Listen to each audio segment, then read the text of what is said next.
It's right here. See this date. Ah, yes, you are right. That works perfectly for the ceremony. Friends, let's be honest. When most of us hear the word Panchang, we picture our grandparents squinting at a crowded, brightly colored booklet to figure out the dates for Diwali or a wedding.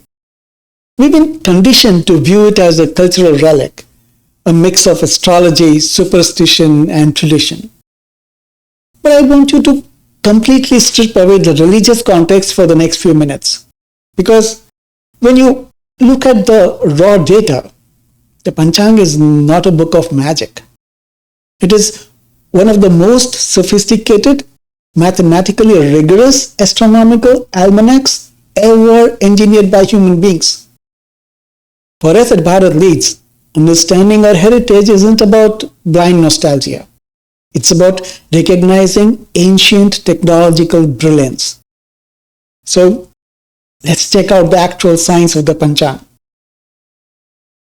To understand the Panchang, you have to realize the limitation of the calendar hanging on your wall right now. The Gregorian calendar is purely solar. It measures one thing, how long it takes the Earth to go around the Sun. It is like a linear metronome. But humans don't live in a simple, one-dimensional solar system. We are influenced by multiple celestial bodies, primarily the Sun and the Moon. That is why the ancient Indian scientists looked at time differently. To them, time, or kala, as we say in Hindi, was not just a quantity. It had a quality. Space and time are not empty. They are a fabric, a vibrating matrix of gravitational pulls, electromagnetic waves, and cosmic radiation. And because the planets and stars are constantly moving, the geometry of this matrix changes every single millisecond. Therefore, the quality of time changes. The Panchang is not a calendar in the Western sense.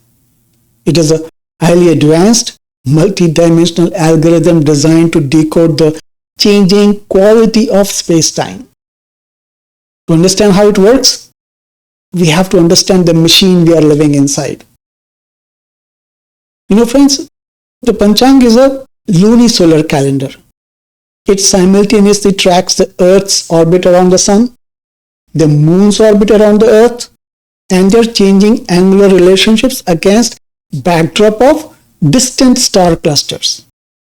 It is a three-dimensional cosmic GPS. The word Panchang, if you look at it, translates to 5 limbs. These are 5 distinct astronomical variables calculated for every single day. Like the first one is the Tithi, or the lunar phase. A Tithi isn't a 24-hour day. It is a precise geometric angle. A new Tithi begins the moment the moon gains exactly 12 degrees of angular separation from the sun.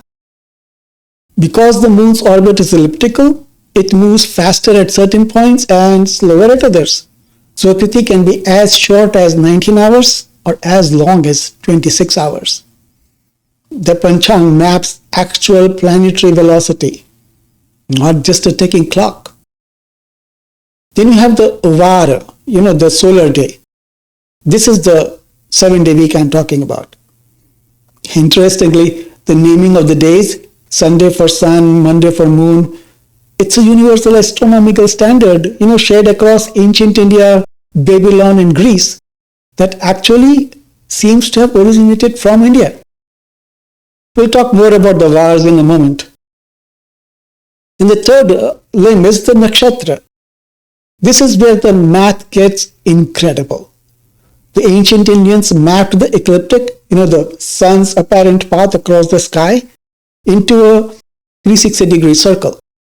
Then they divided that circle by the time it takes the moon to orbit Earth, which is about 27.3 days. Now 360 divided by 27 equals 13.33 degrees. These 27 sectors of 13.33 degrees are the nakshatras.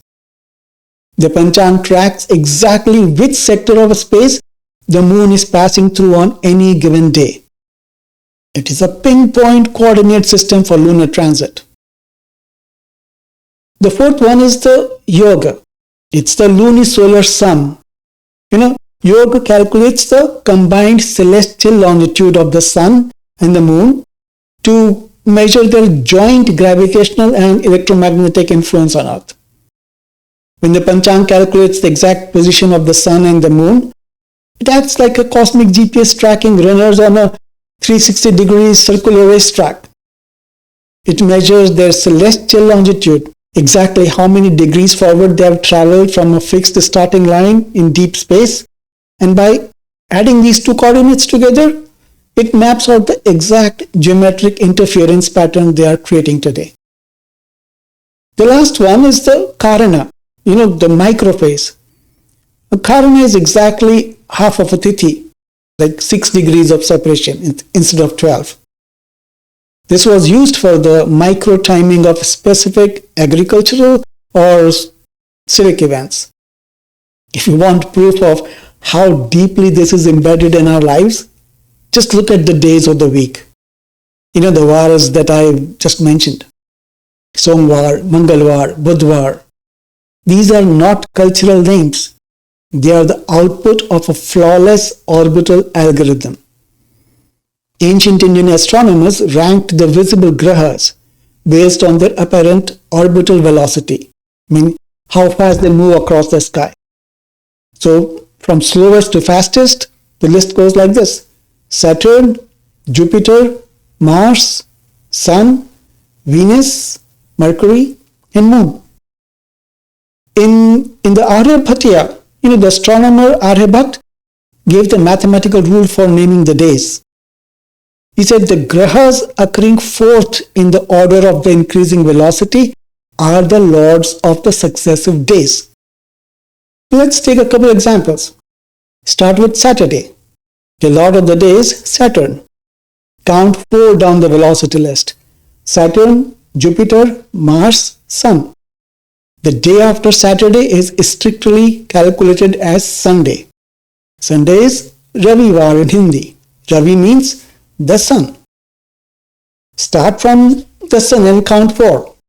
Sun, Venus, Mercury, Moon. The day after Sunday is strictly calculated as Monday or Somvar, where Som means the moon. When you say Wednesday or Budhvar, you aren't reciting a poem. You are citing a deeply embedded mathematical algorithm that maps the orbital mechanics of our solar system. So how does this cosmic data translate into an actual date? This is where we see the glaring difference between the Western and Indian timekeeping. If I ask you what today's date is in the Gregorian calendar, you might say October 20th. What does that actually mean? It means absolutely nothing astronomically. A Gregorian month is just an arbitrary block of 30 or 31 days. In fact, July and August are both 31 days simply because Roman emperors Julius and Augustus Caesar wanted their named months to be the longest. The Gregorian calendar is completely deaf to the cosmos. On the other hand, a Panchang date is a living three-dimensional coordinate. In the Panchang, a date is not 24 hours. It is a Tithi. As I said earlier, Tithi only ticks forward when the moon moves exactly 12 degrees of angular distance from the sun. Because orbits are elliptical, a date in the Panchang can last 19 hours or up to 26 hours. What about the month? Or Maas as you say in Hindi. A Panchang month is not an arbitrary 30 days. It is exactly one lunar cycle, measured from new moon to new moon. Here is the genius of the system. This system wasn't just theoretical. It was terrifyingly precise. Long before the invention of the telescope, Aryabhatta used the foundational math of the Panchang to calculate the length of the sidereal year. And Aryabhatta calculated it to be 365.25 858 days. Modern atomic clocks measure it as 365.25636 days. He was off by less than 3 minutes using pure mathematics, trigonometry, and naked eye observation. Furthermore, to keep the lunar calendar perfectly synced with the solar seasons, the Panchang system utilizes an Adhik Mas, an extra month, precisely inserted every 32.5 months. It is a mathematically self-correcting algorithm that ensures the harvest festivals always align with the actual harvest, a problem the West famously failed to solve until 1582. Okay, so the math makes sense, but let's be real for a second. It's still pretty hard for our modern brains to accept that a bunch of giant rocks floating millions of miles away would, actually care about what we do on a Tuesday. To make it click, there is a fantastic analogy from Sadhguru that breaks this down. Let me explain that. Imagine you are making a pot out of clay. You throw a wet lump of clay on a spinning potter's wheel. What actually shapes that pot? It's two things: the spinning motion of the wheel and the constant gentle pressure of the potter's hands pushing on it from the outside. Our solar system is basically just a giant cosmic potter's wheel. Earth is spinning on its own, zooming around the sun, but it's not sitting in an empty room.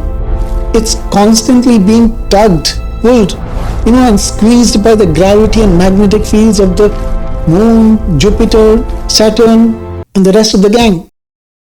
Those massive invisible forces constantly pushing and pulling on Earth, those are the potter's hands. Now think about us. Humans didn't just get dropped off here by an alien spaceship. We grew out of this planet. Over millions of years, the very structure of our bodies and our DNA was baked in that exact spinning oven. We were literally shaped by those exact gravitational pulls. We are made of the solar system stuff. Sadhguru says if our solar system had a different set of planets, our bodies would have looked different.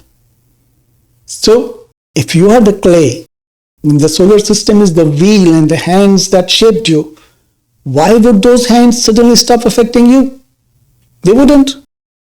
When the giant wheel shifts or the planets move to a new spot, the potter's hands, they change their pressure. And the clay, your actual physical biology, feels that shift.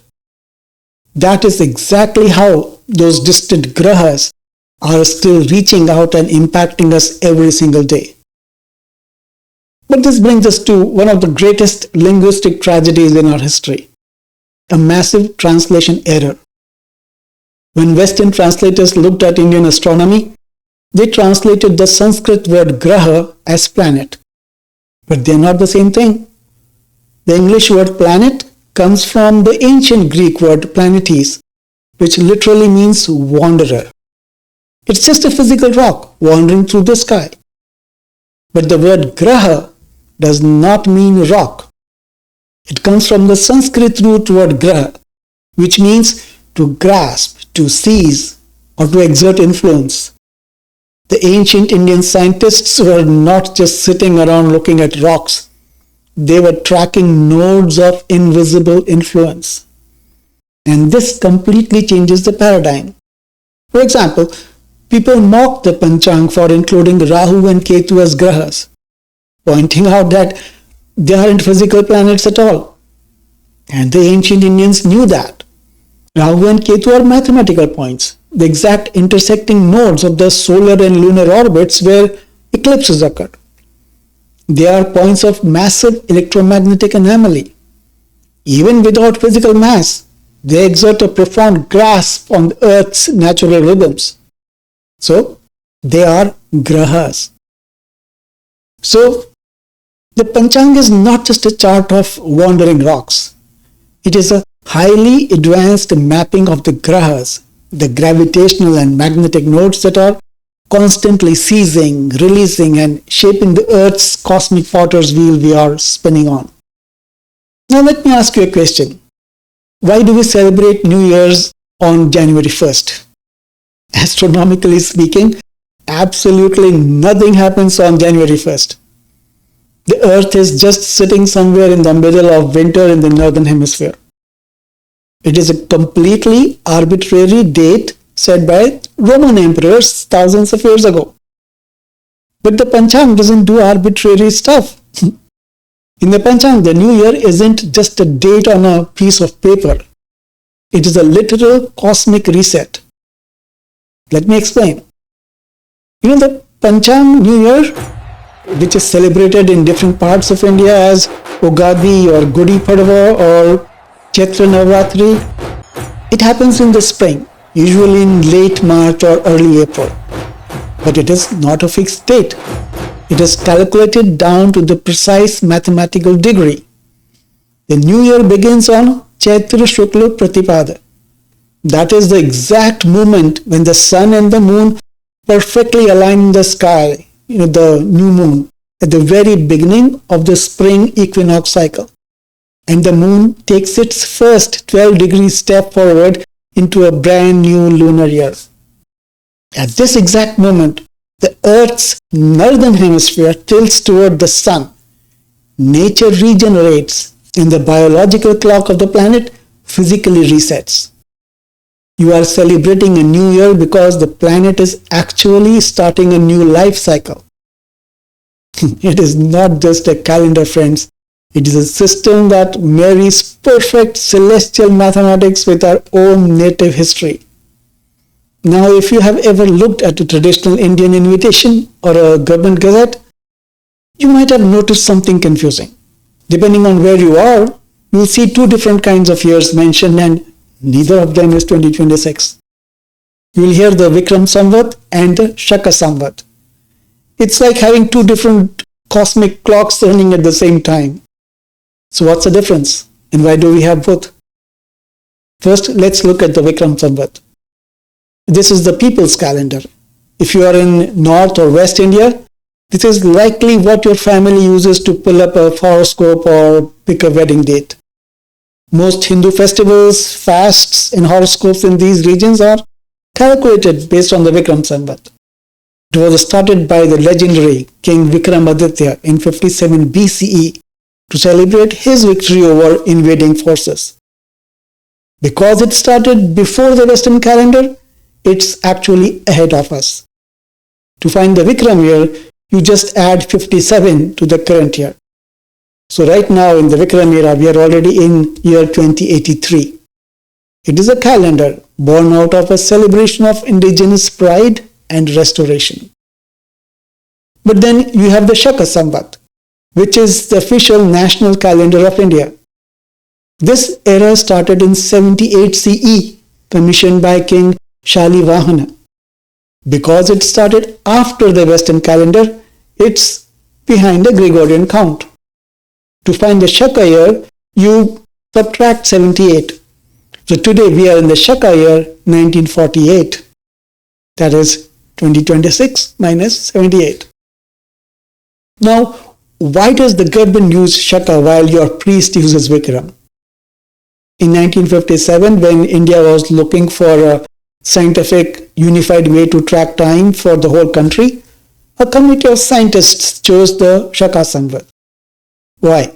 Because its internal math is incredibly stable and aligns perfectly with the tropical solar year. It's a masterpiece of astronomical engineering. It is used in the Gazette of India, All India radio news broadcasts, and official Government of India communications. Even the preamble of the Constitution of India mentions the adoption of the Constitution in terms of Margashirsha Shukla Saptami Samvat 2006, which is the Vikram era, but for the administrative purposes, Shaka is the standard. There is one technical difference in how a month is measured in these two systems. Vikram Samvat, specifically in North India, often follows the Purnimanta system, where the month ends in a full moon, Purnima. Shaka Samvat usually follows the Amanta system, where the month ends on a new moon, Amavasya.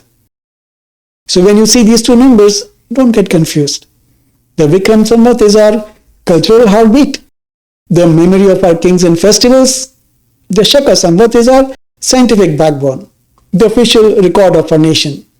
Both are lunisolar, both track the same potter's wheel. They just started their stopwatches at different points in our massive history. One celebrates the victory of a king, the other marks the extension of an era. But both prove that in Bharat, time has always been a blend of history and high-level science. Now, some of you might be asking me, well, that's great astronomy, but why does it matter to my daily life? Why do we say some days are good or bad, for certain tasks? So let me tell you about the muhurtas, or the recommended auspicious times. In the Panchang, to calculate the yoga that we talked about earlier, you take the exact position of the sun, take the exact position of the moon, and you add them together. Why on earth would ancient astronomers add two special coordinates together? Imagine you have two massive speakers in a room. Like the sun is one speaker. It is blasting a massive constant baseline frequency of solar radiation, gravity and heat. The moon is the second speaker. It is closer, moving much faster and blasting its own fluctuating gravitational and magnetic frequency. If you have two speakers playing in the room, their sound waves crash into each other. Depending on where the speakers are positioned, those waves will do one of the two things. One is constructive interference. The waves line up perfectly, amplify each other and create a smooth, powerful, beautiful sound. If there is a destructive interference, the waves crash into each other out of sync, cancelling each other out and creating harsh, discordant static. This is what the yoga is measuring. The earth is sitting in the center of the room, getting hit by two speakers, if you will. By adding the longitudinal angles of the sun and the moon, the Panchang is calculating the geometric interference pattern of their combined energies. There are 27 yogas mathematically generated by this addition. Some produce smooth resonance, some produce chaotic static. So when an astrologer looks at the Panchang and says, today is a bad yoga, do not start a business today, they aren't casting a spell. What the math is actually saying is, today, the geometric angles of the sun and the moon are causing their electromagnetic and gravitational fields to clash. That is destructive interference. So the cosmic weather is turbulent, erratic, and unstable. Human neurochemistry and environmental psychology will be subtly agitated. And we know agitation doesn't help. So they say, wait until the wheel turns and the speakers are back in phase. Conversely, an auspicious yoga means the sun and the moon are mathematically aligned to produce the constructive interference. The environment is stable, focus is sharper, and actions face less natural friction. So the yoga is literally a daily metric of cosmic resonance. It tells you the two biggest engines in our sky are working together smoothly today or grinding their gears. But let's also talk about chronobiology. We know as a scientific fact that moon's gravity drives the tides of the oceans. The human body is roughly 70% water. Do we really believe that a gravitational force capable of moving billions of tons of seawater has absolutely zero physiological effect on the water and neurochemicals in our brains and bodies? You're not aware of these effects is a different point. To become aware, you need to do yoga and meditation. But there is much more deeper connection. The average lunar cycle from new moon to new moon is about 29.5 days. The average human menstrual cycle is roughly 28 to 30 days. It's such a striking coincidence that the word menstruation actually comes from the Greek word men, which means moon.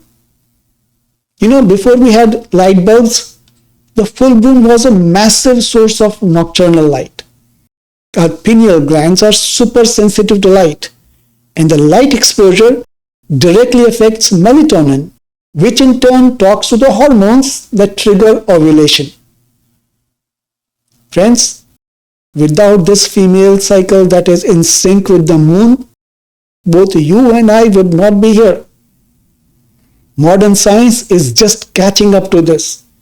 Recent studies in the field of chronobiology have shown that human sleep cycles, melatonin production, and even cardiovascular rhythms fluctuate in sync with lunar phases. Friends, the ancient rishis didn't have fMRI machines, but they were masterful observers of human psychology and environmental shifts. They noted that during specific angular alignments, like Tithis and Yogas, human cognition, emotional volatility, and physical energy shifted. The Panchang was designed as a predictive model for environmental psychology. It tells you the weather, of the electromagnetic and gravitational fields you are walking into on any given day. At Bharat Leads, as I said, we do not look backward just to feel proud. We look backward to recover lost technology. The creators of the Panchang were not mystics rolling dice, friends. They were the world's first and arguably greatest data scientists. They observed a universe composed of swirling radiation and quantum fields and compiled massive data sets of planetary motion. And they built a predictive algorithm that remains mathematically flawless thousands of years later. They understood that we are not separate from the cosmos. We are riding on it. And when you know the exact rhythm of the wheel you are spinning on, you don't just survive, you lead. This is why Bharat leads. Don't forget to like and subscribe. Jai Hind.